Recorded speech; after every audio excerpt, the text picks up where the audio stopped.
Hi, everyone. Judge Andrew Napolitano here for Judging Freedom. Today is Tuesday, November 14th, 2023. Scott Ritter joins us for his weekly time on the show. Scott, always a pleasure, my dear friend. Thank you for joining us. Thanks for having me. Of course, you have a very interesting piece out about the Israeli government and nuclear weapons. But before we get to it, just a couple of other questions. Over the weekend, the Washington Post, the mouthpiece for the CIA, released a crazy story that a Ukrainian colonel now in jail in Kyiv because of somebody dying in a botched effort to get a Russian pilot to defect, the facts in which with which I'm unfamiliar. There he is in the holding cell in a Kyiv courtroom, claims that he was the orchestrator of the demolition of the Nordstream pipeline.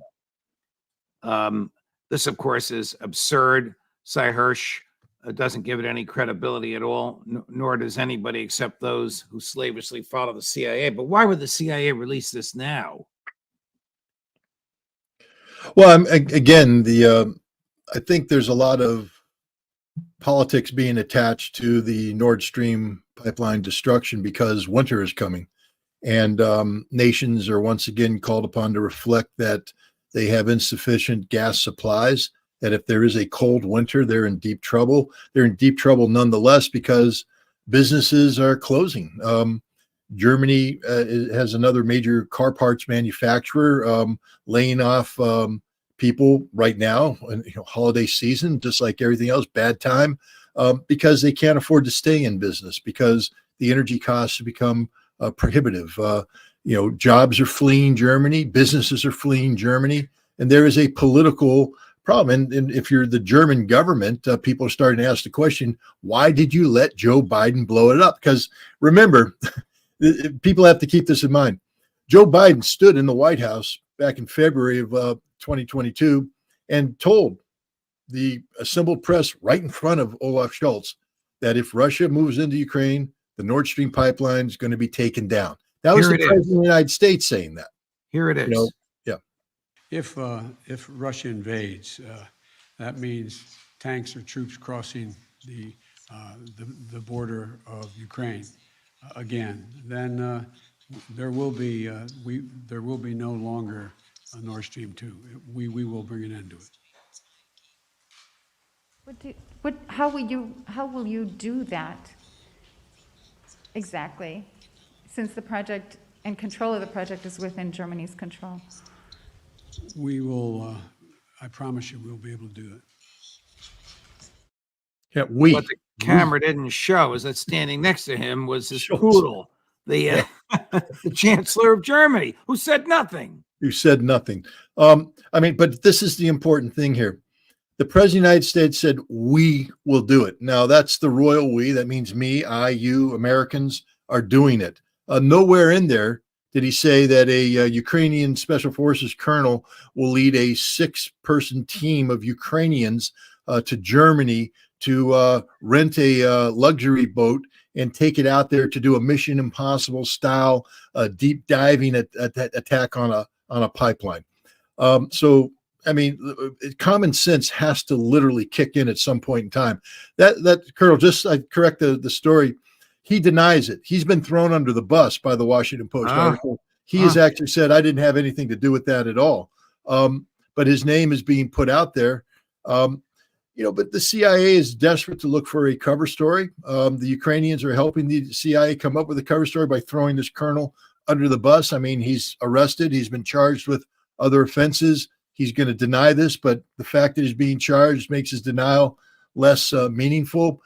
But, while Cy Hirsch's story, nobody knows, but, he's a Pulitzer Prize winning reporter with a very good track record.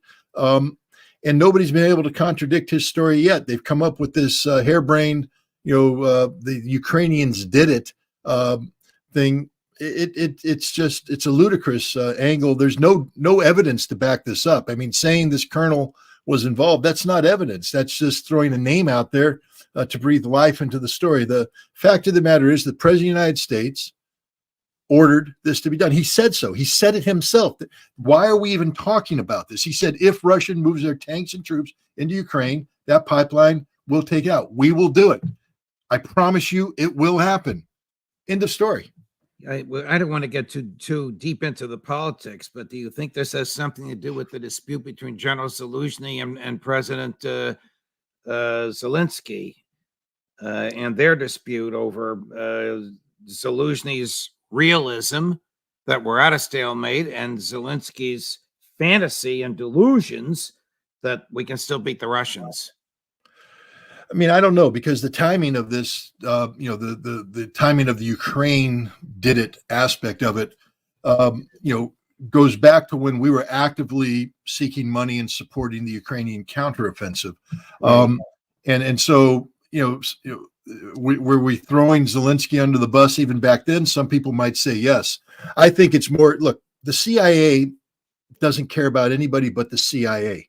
And Cy Hirsch's story put them and some covert aspects of the Department of Defense in a spotlight they didn't want, and so they ran with a cover story, regardless of the damage it does. They don't care about anything except protecting the CIA.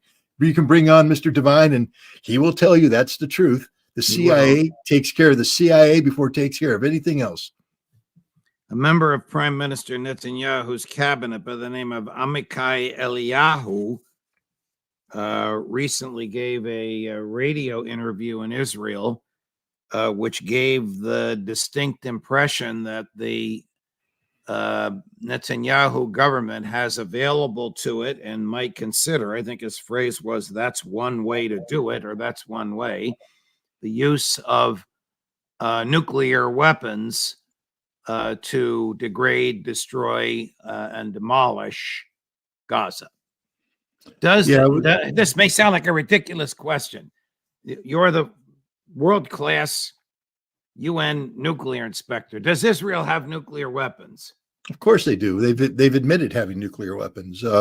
They have a policy of deliberate ambiguity, meaning that they officially won't say we have the weapons until they do. For instance, in 2004, Prime Minister Ariel Sharon all but admitted he put Israel in a class of nuclear weapons states.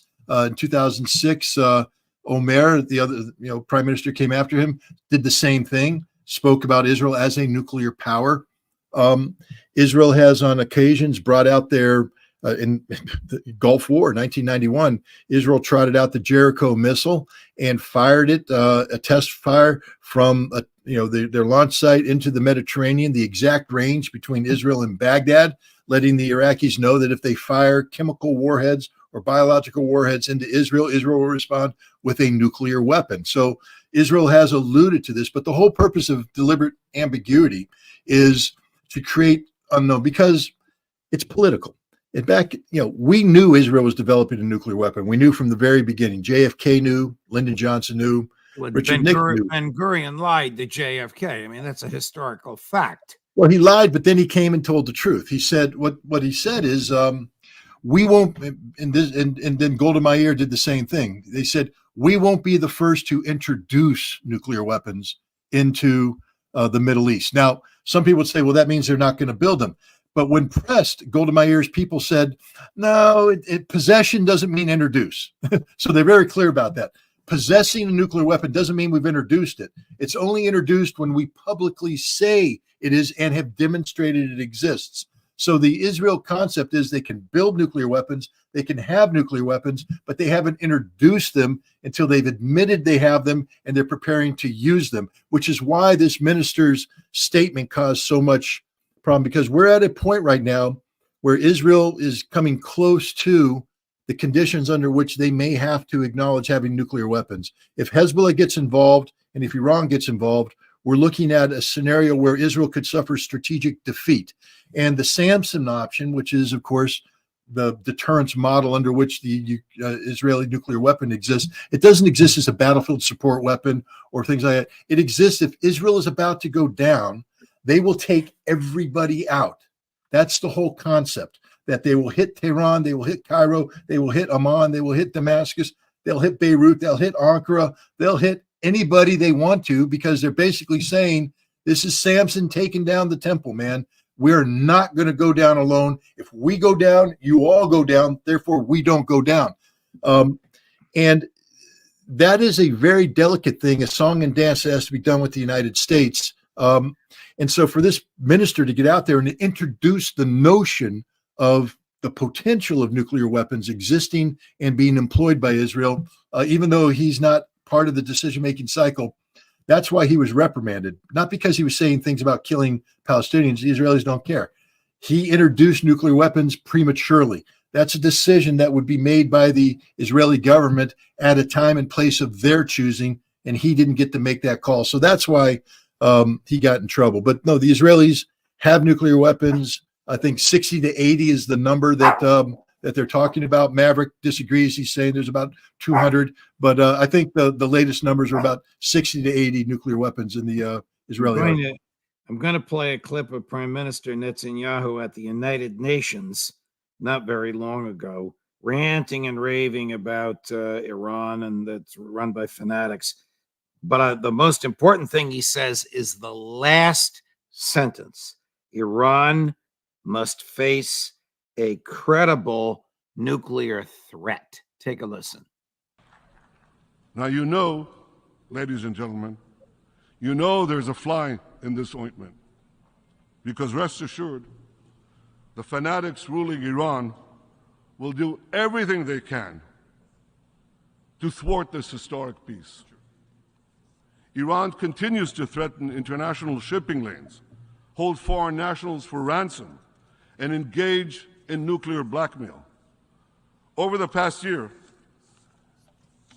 its murderous goons have killed hundreds and arrested thousands of Iran's brave citizens. Iran's drones and missile program threaten Israel and our Arab neighbors, and Iran's drones have brought and bring death and destruction to innocent people in the Ukraine. Yet the regime's aggression is largely met by indifference in the international community. 8 years ago, the Western powers promised that if Iran violated the nuclear deal, the sanctions would be snapped back.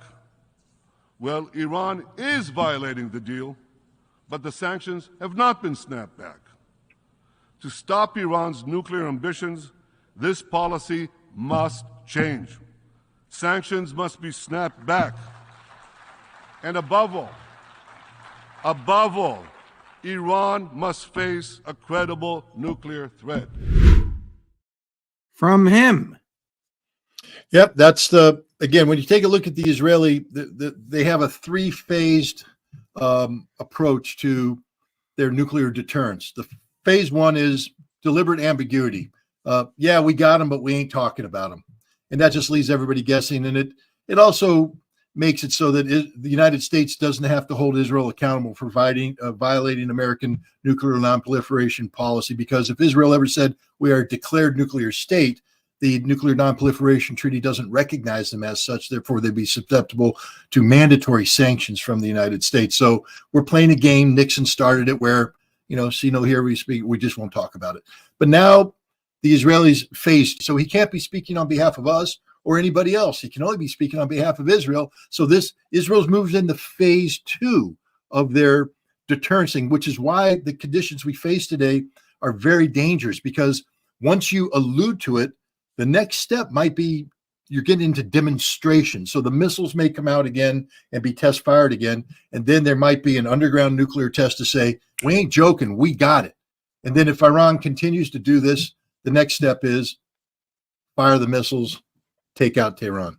How absurd to hear him call the leadership of Iran fanatics when, of course, he is a fanatic. How ridiculous it is for him to complain that Iran is violating sanctions, or the sanctions haven't been imposed. He's violating, the Congress is violating American federal law by giving any financial and military assistance to a country that fails to comply with the UN protocols, which you know better than anybody on the planet, for nuclear weapons. But before you reply, Scott, here is my friend and former colleague, Chris Cuomo, trying to get a yes or no out of Prime Minister Netanyahu on whether Israel has a nuclear capability.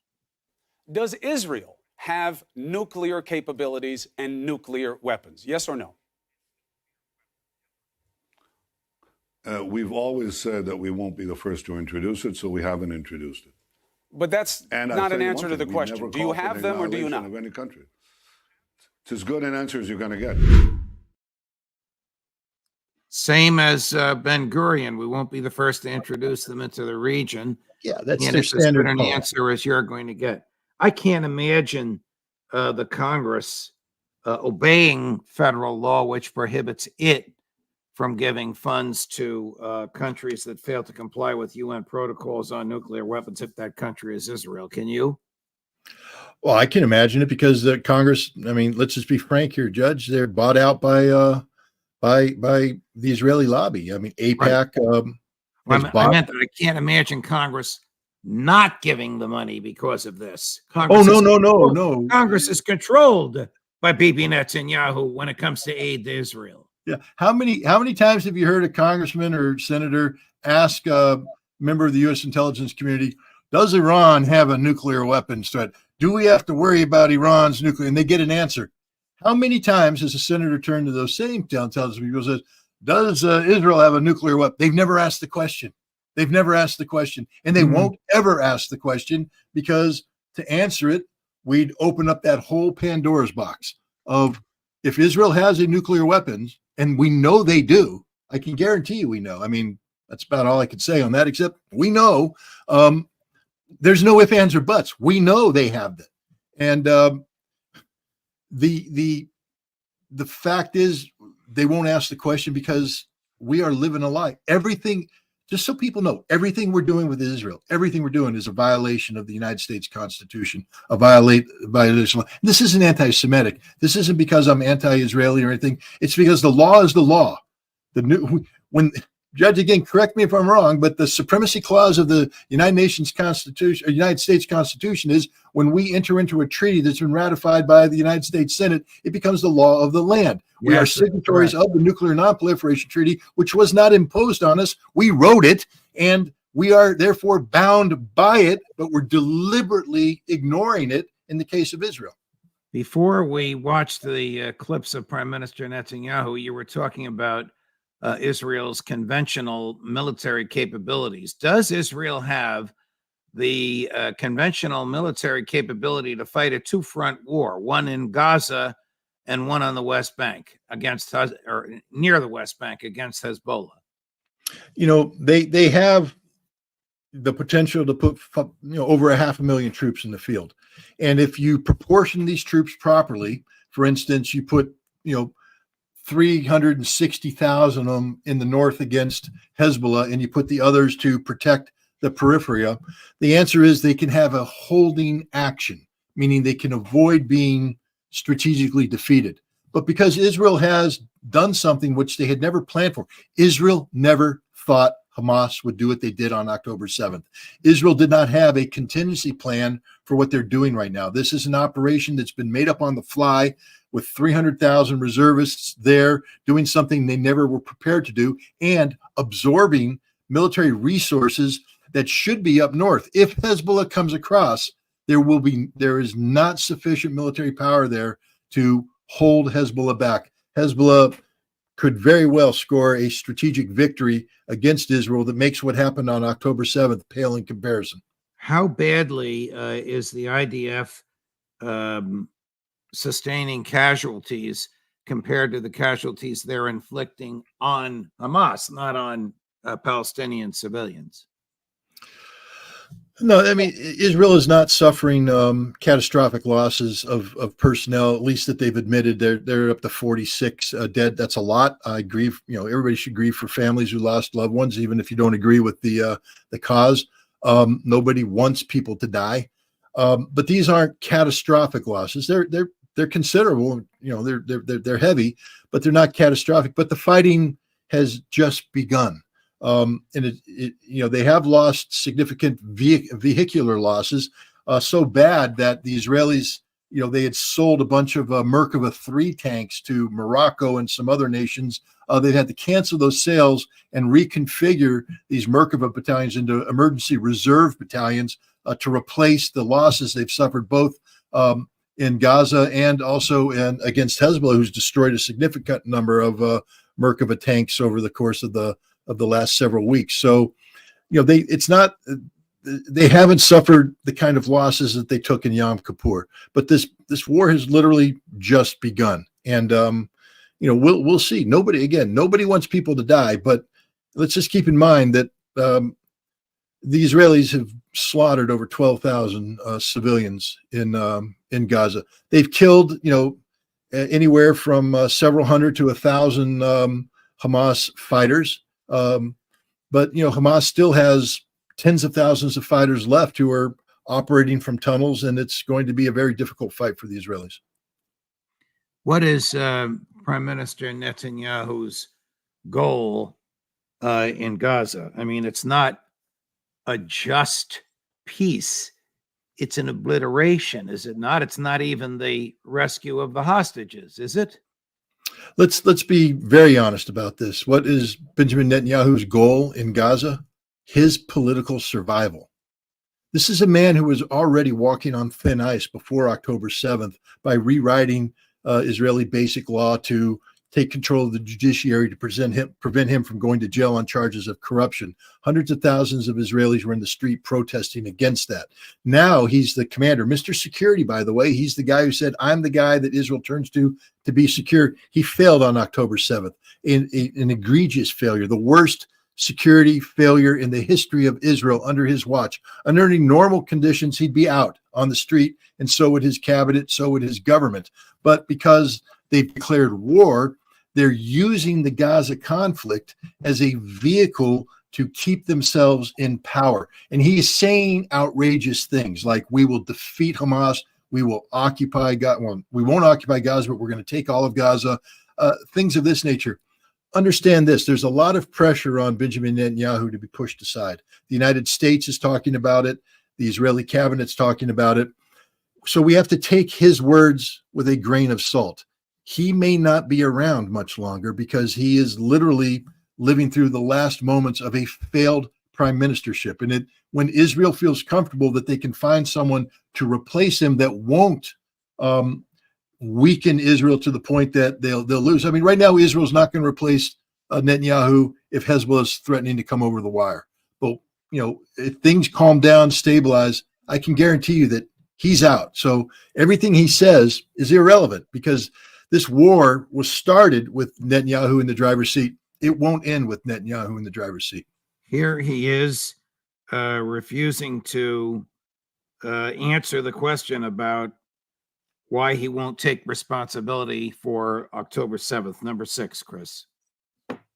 The one thing they want to hear from you is that you take personal responsibility for failing to prevent the October 7th attacks and protecting your people. I know you say the time for that will come after the war. Why won't you take responsibility now?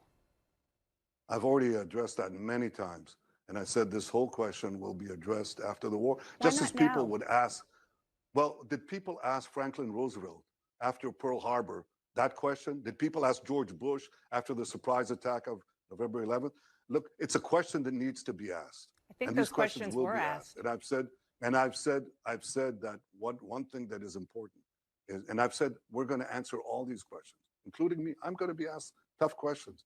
Right now, I think what we have to do is unite the country for one purpose alone, and that is to achieve victory. That's what I did. We formed a unity government where the country is united as never before, and I think that's what we have to pursue. And what the people expect me to do right now is two things. One, achieve this victory and bring the hostages back, and second, assure that Gaza never becomes And a to threat to Israelis Israel who are again. disappointed that you still won't take responsibility, you say? Well, I said that I'm going to answer all the questions that are required, including the questions of responsibility. There'll be enough time for that after the war. Let's focus on victory. That's my responsibility now.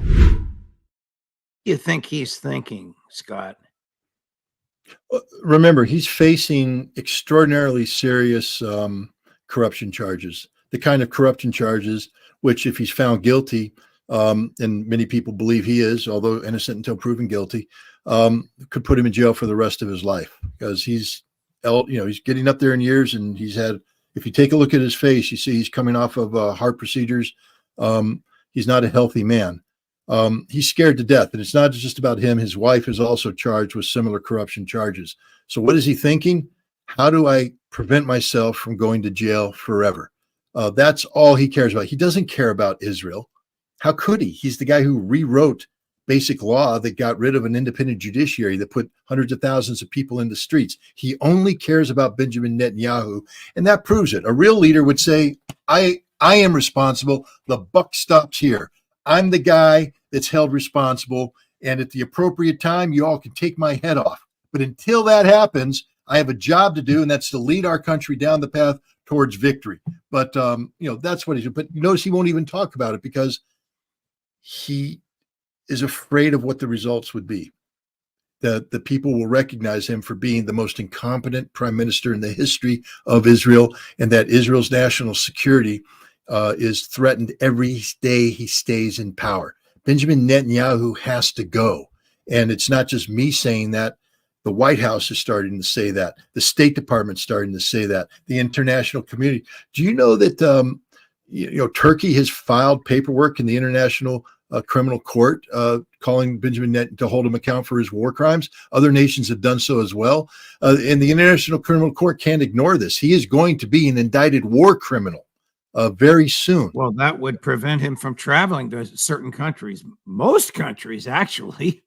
The International Criminal Court was adopted by all, but I think 5 countries, or 3 of which are Russia, China, and the U.S.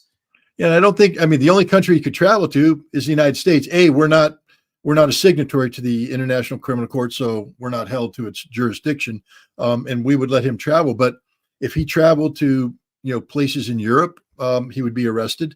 But this is how the man should be known in history, not only as an indicted war criminal, but as a charged, tried, and convicted war criminal. And that's what he's concerned about. So this is why right now he has relevance. Right now he can pick up the phone and call Biden. Right now he can leverage his continued status as prime minister into things that give him credibility and viability. But the moment he says, I am responsible, people are going to say, then get out. Because there's thousands of people demonstrating every night outside of his residence, demanding his resignation. And the majority of the people that are doing that are the families of the hostages and the families of people who lost relatives on October 7th, because they know who's responsible. And it's the man residing there, the man we've been talking about, Benjamin Netanyahu. Here's what he said, cut 1, Chris, when he was asked to respond to the accusations of war crimes. The UN High Commissioner for Human Rights said just this morning that while Hamas has committed war crimes, the collective punishment by Israel of Palestinian civilians amounts also to a war crime. Can you definitively say right now that Israel is not breaking international law? Yes, I can say that what the commissioner said is hogwash. Not a very compelling answer, Scott. Well, I mean, it doesn't address the issue. Benjamin Netanyahu is a man who claims to be familiar with international law. He likes to cite it often, especially when holding Iran to account. But he knows what collective punishment is. He also knows that the United States and Europe have collectively turned a blind eye to it. In 2006, it became the official part of the Israeli conventional deterrence doctrine, named after a West Beirut suburb, Dahia, which was leveled by the Israelis, not because Hezbollah was hiding there or anything. It was collective punishment. They said, because Hezbollah is fighting us successfully in the hills, we will level Western Beirut. And they did. And then they leveled towns and villages, murdering Lebanese civilians. And, and then in 2010 or 2008, they used the same principle against the Gazans, and they've been using it ever since. It is the stated official policy of Israel to embark on collective punishment of innocent civilians. They acknowledge it in writing. There's no doubt about it. If you took their written policy to any court where the jurisdiction of international humanitarian law is in play, it is an automatic finding of guilt because you can't argue it away. And we haven't even gotten into discussion about distinction and proportionality. You are 100% correct. collective punishment is by definition a war crime. If there's such a thing as summary judgment in a criminal case, this would be the case for it. Scott, what is on your shoulders now? Well, that is Maverick's cat best friend, Luna. And if I tried to intervene, I'm afraid she would create a storm. So I'm trying to quietly just let this All right, happen. We're done. We're done, Scott. Thank you so much. Thank you for your time. Thank you for your passion. Thank you for your insight and for all the information you bring to us. Thank you very much, Judge. All the best, my friend. Thanks. Whew. Great afternoon. I thank you again for the numbers. We're up to 234,000. Our goal of subscriptions. Our goal is 250,000 by Christmas. One of the regular writers said 1 million by Christmas 2025. We'll see what the world is like as we approach it. Judge Napolitano for Judging Freedom.